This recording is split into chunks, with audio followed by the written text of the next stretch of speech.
So today I'm going to talk about PCOS from the perspective of a nurse. So I'm a nurse and I work in women's health, but I'm also a PCOS patient. So I was diagnosed with PCOS in 2021. We're going to cover what is PCOS, what are the symptoms, how do you get diagnosed, some of the long-term health implications of PCOS, what treatments are available, and what can healthcare professionals,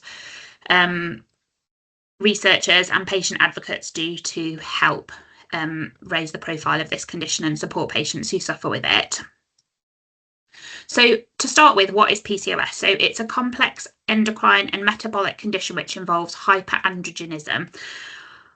I've tried a few times to look at the detailed pathophysiology of the condition, but it's so complicated that I have given up. But essentially in PCOS, we see elevated levels of androgens, male hormones, which lead to symptoms such as excess hair growth, acne, as well as disrupted gonadotrophin releasing hormones and increasing luteinizing hormones, which lead to absent or irregular periods. Hormonal abnormalities lead to symptoms which can be debilitating and can often require multidisciplinary input. And the term describes a potential result of having PCOS. So cysts in the ovaries are not the true cysts, but they're follicles which have not progressed to ovulation. The term, originally it was thought that the immature follicles were the cause of PCOS, but it's now known that this is in fact a symptom. We know that 1 in 8 women have PCOS and the global disease burden is increasing substantially. The annual incidence of PCOS has gone up nearly 30% since 1990.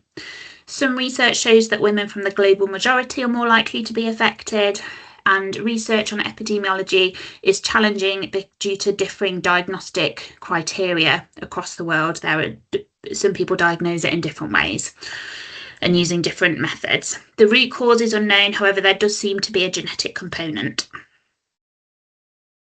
So the history of PCOS. Descriptions of possible PCOS date back to Hippocrates in ancient Greece as early as 400 BC, who described women with thick, oily skin and absence of menstruation. The first known description of PCOS was in Italy in 1721, and I quote, it goes as follows: young married peasant women, moderately obese and infertile, with 2 larger than normal ovaries, bumpy, shiny and whitish, just like pigeon eggs. Coined as Stein-Leventhal syndrome when it was formally discovered in 1935 by Irving F. Stein and Michael L. Leventhal.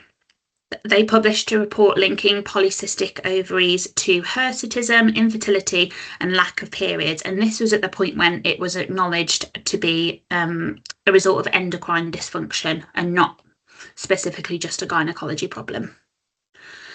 So by the 1980s, the metabolic characteristics of PCOS started to be studied more closely, and when I've looked at this, I've realised that the history of PCOS is in keeping with the assumption from the not so distant past that any ailment a woman suffered was linked to her reproductive organs, for example, hysteria. And I know that's been covered in a previous talk that Steph's organised on the wandering womb.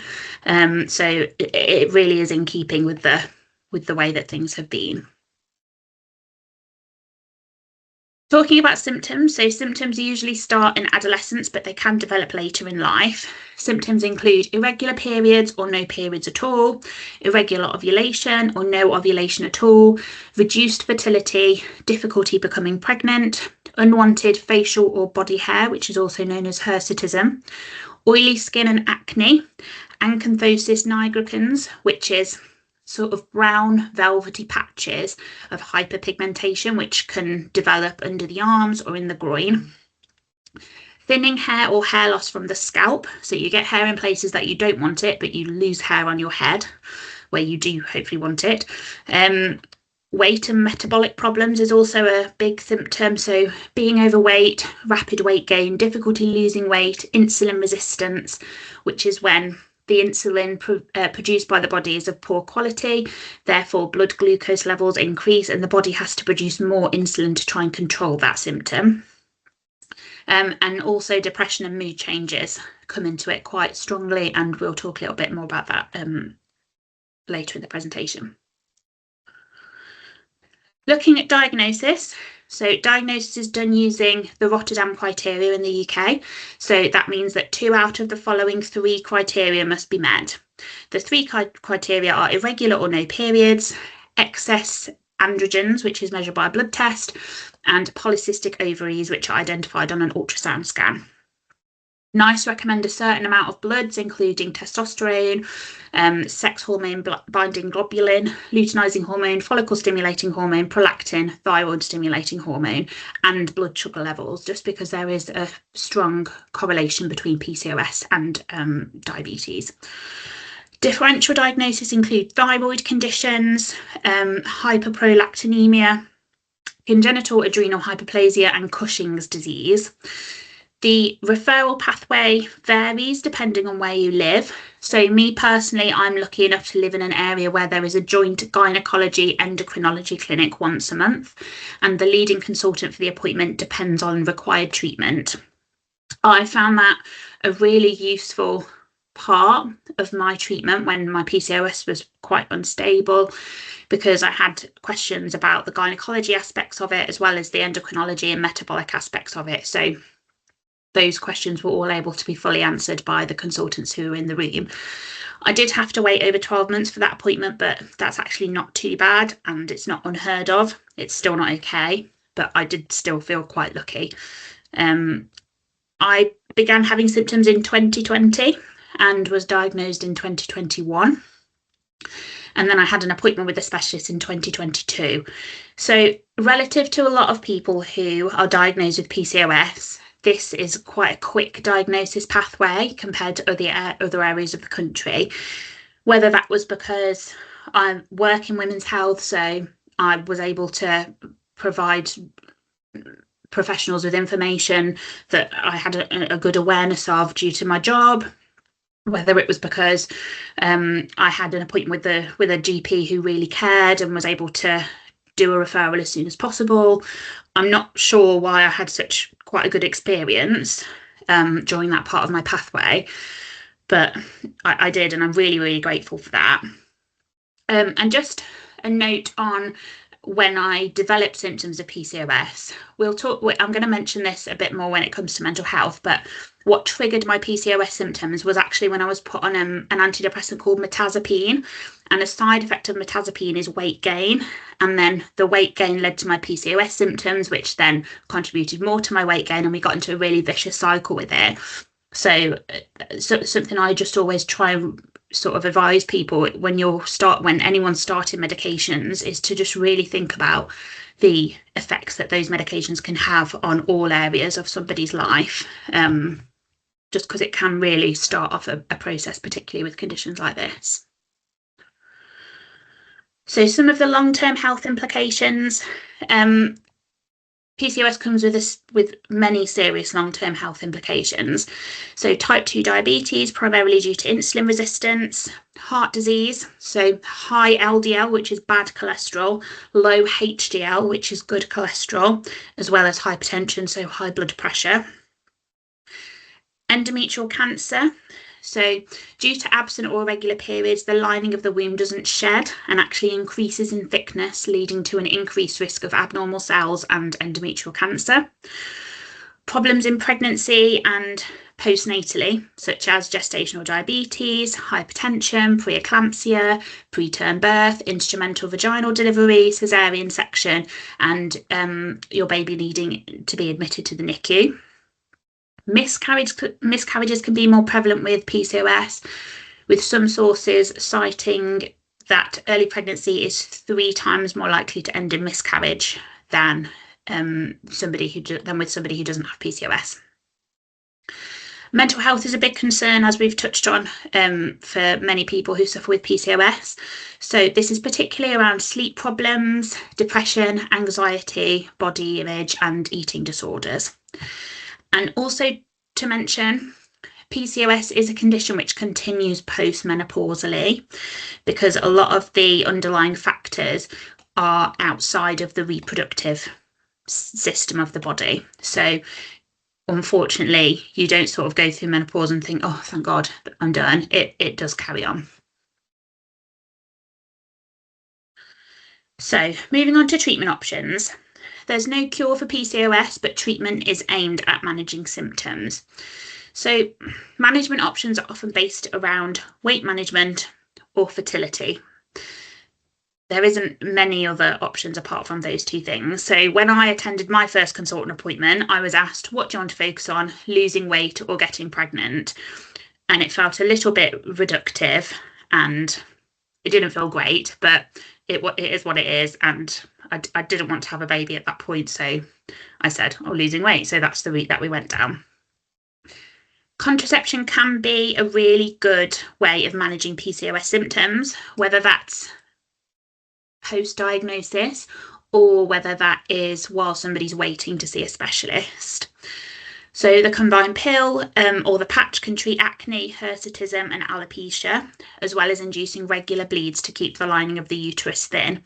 But what I would say about combined hormonal contraception is because of the increased blood clot risk, there's BMI has to be taken into consideration, and because high BMI is associated with PCOS, a lot of people with PCOS may not be suitable to have that method of contraception. The progesterone-only pill or the hormonal coil are also really good at thinning the lining of the womb. Depo injection can be a good option, but it has weight gain as a potential side effect. So again, that needs to be taken into consideration. Especially over the last few years, and I'm sure everybody on this call has a really good awareness of this, there's been a massive increase in hormone hesitancy. So what I would always, encourage is that it's best for the patients to just be given the information, weigh up the options, give them good sources where they can go and do their own research, and then they can make a decision about starting a method if it feels right for them. Metformin can help with insulin resistance or fertility stimulation, but it can have quite debilitating side effects. In terms of fertility, patients may be offered medication to stimulate ovulation. They might be offered laparoscopic ovarian drilling or IVF. PCOS patients can often be fast-tracked into fertility services.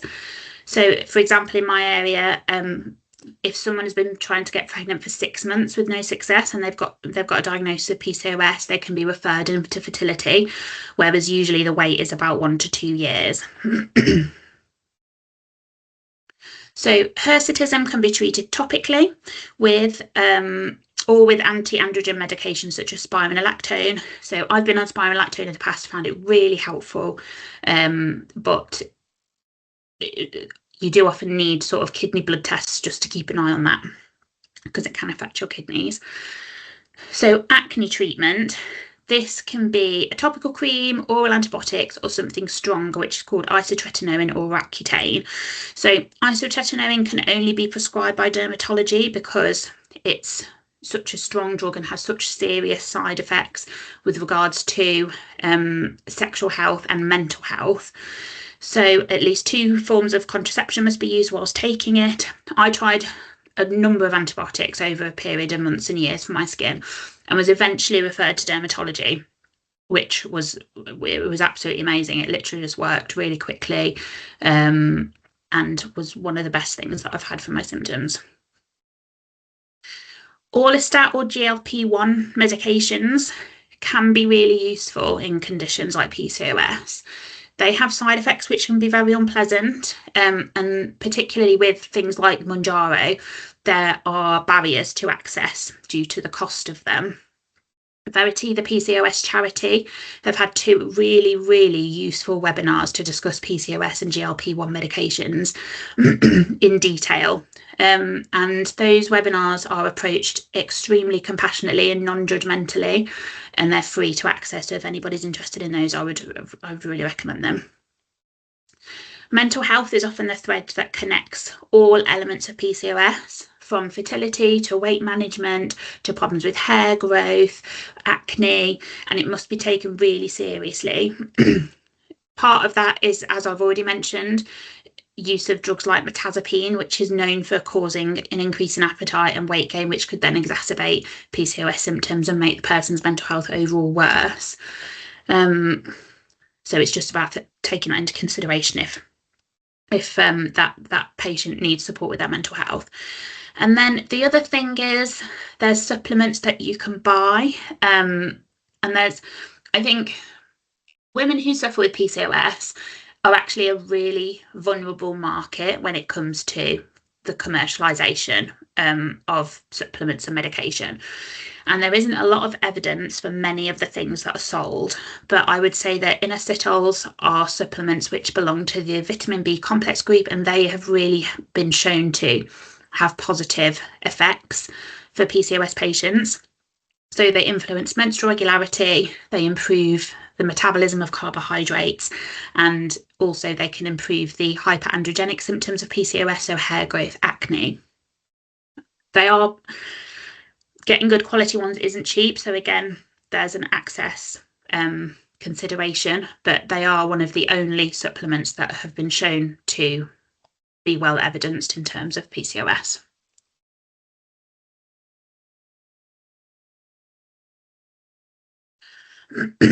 So just some further notes about treatment. Weight management is really important when it comes to PCOS, but often the commentary around weight management in the society that we live in can be really unhelpful. And as a patient, when anybody says, whether it's a healthcare professional or a family member or an acquaintance or whoever, being told to just lose weight is really one of the most disheartening things to hear, because it essentially reduces a multi-organ system condition and oversimplifies the complex nature of a really complicated metabolic disorder. Having insulin resistance makes it really hard to lose weight, as often when your body produces more insulin, this can cause sudden drops in blood sugar. And in my experience, the only way to start to feel better when you have those sudden drops in blood sugar is to eat calorie-dense food.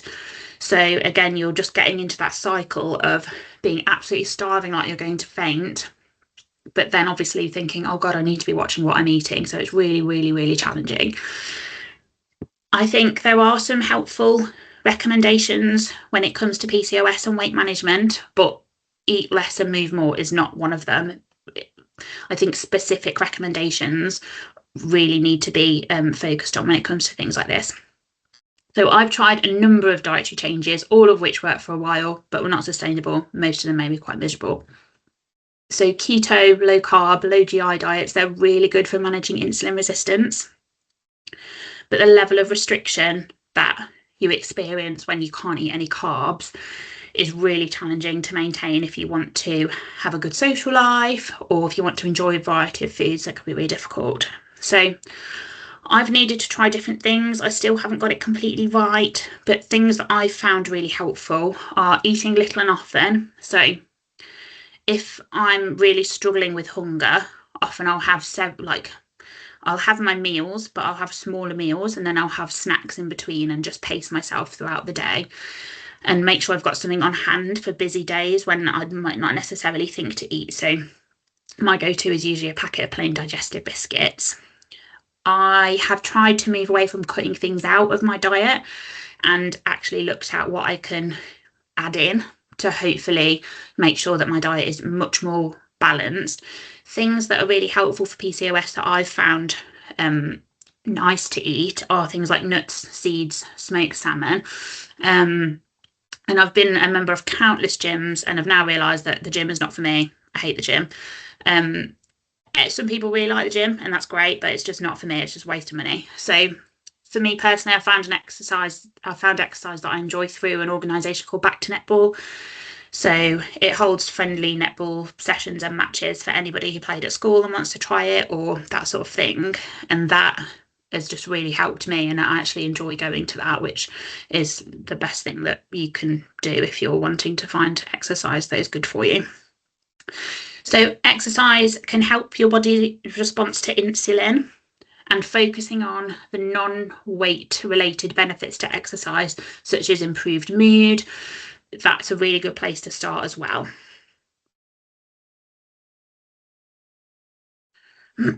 So how can you help? The first thing is listen to patients. So a common theme from the work done on the Women's Health Strategy, and it's also focused on in the Women's Health Strategy refresh, is that women don't feel heard. And as healthcare professionals, advocates, researchers, we can ensure that patients feel like their symptoms matter and that, you know, we will do all we can to help them, or we will signpost them to the right place. So the next thing I would focus on is having an awareness of weight stigma and diet culture. Many women with PCOS have struggled with their weight throughout their whole life, and anyone who grew up in the 90s and noughties will know the constant promotion of thinness by the media, Victoria Beckham being weighed live on television. It's just horrendous, and I think it is getting better, but it is something that is still definitely within our society and is a real struggle for people who've got PCOS. Taking the focus on weight loss can be a relief for people with PCOS, because discussing weight loss and diets becomes really exhausting. Like, I love my family, but it's one of their favourite topics. Like, they always just love to talk about weight loss and diets and what's working and what's not working. And sometimes you're just like, oh God, I just don't want to talk about this anymore.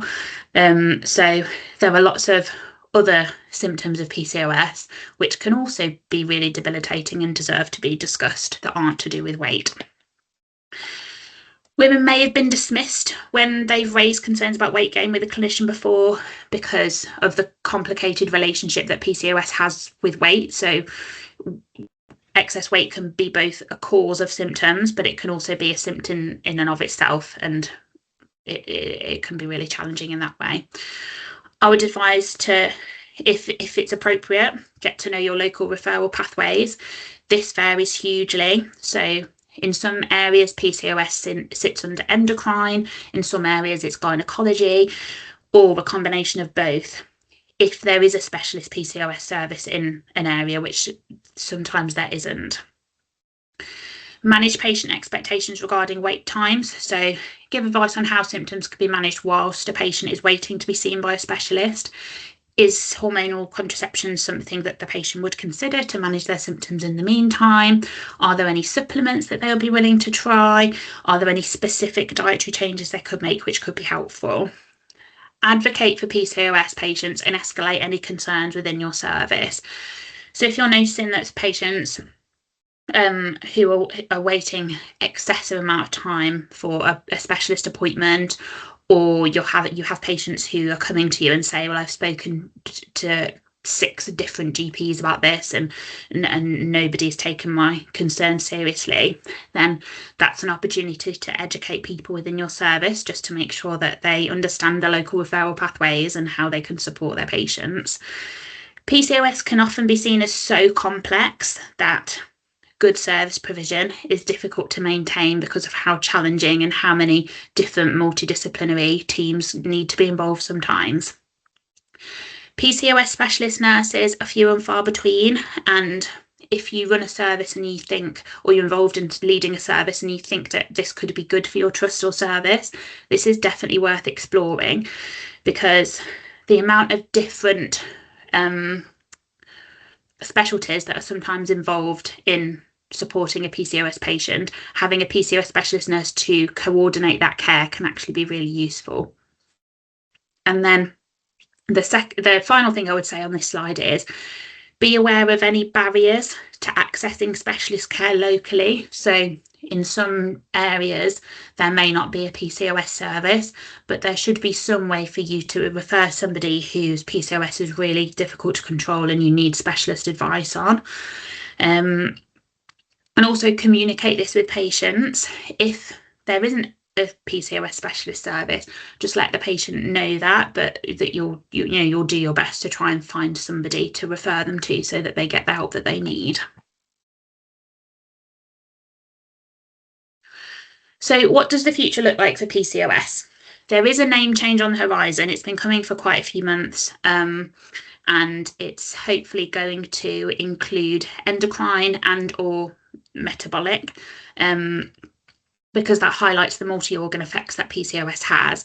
And a survey by an Australian university indicated that 86% of women and 76% of healthcare professionals would support a new name for PCOS to better reflect the reality of the condition and reduce stigma.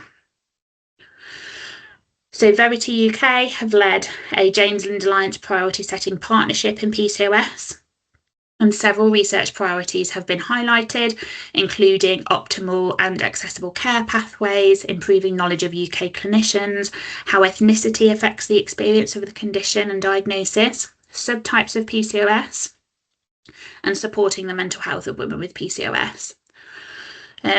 So within the James Lind Alliance methodology, for anyone that hasn't heard of it, encompasses a view of patients, carers, professionals to develop research priorities, and that helps to streamline funding to make sure that it's directed towards the most pressing issues. Some emerging evidence on PCOS. So PCOS and the gut microbiome. A study has found that there have been differences within the gut microbiome of people with PCOS when comparing them to a control group. And a fecal transplant from a non-PCOS mouse to a PCOS mouse actually resulted in the resumption of reproductive cycles. So the periods returned after the fecal transplant. So that's really interesting and could possibly open up opportunities for future treatment. The other thing is cognitive differences.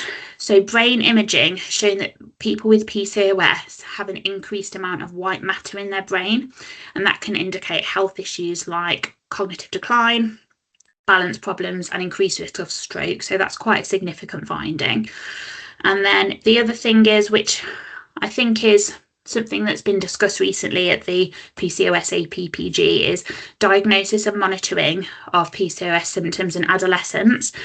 So diagnosis of PCOS in younger women is approached more cautiously, just because symptoms of PCOS can mimic normal development. So if somebody presents very early with these symptoms, it's hard to know whether it's PCOS or whether it's just that their menstrual cycle is starting to establish itself.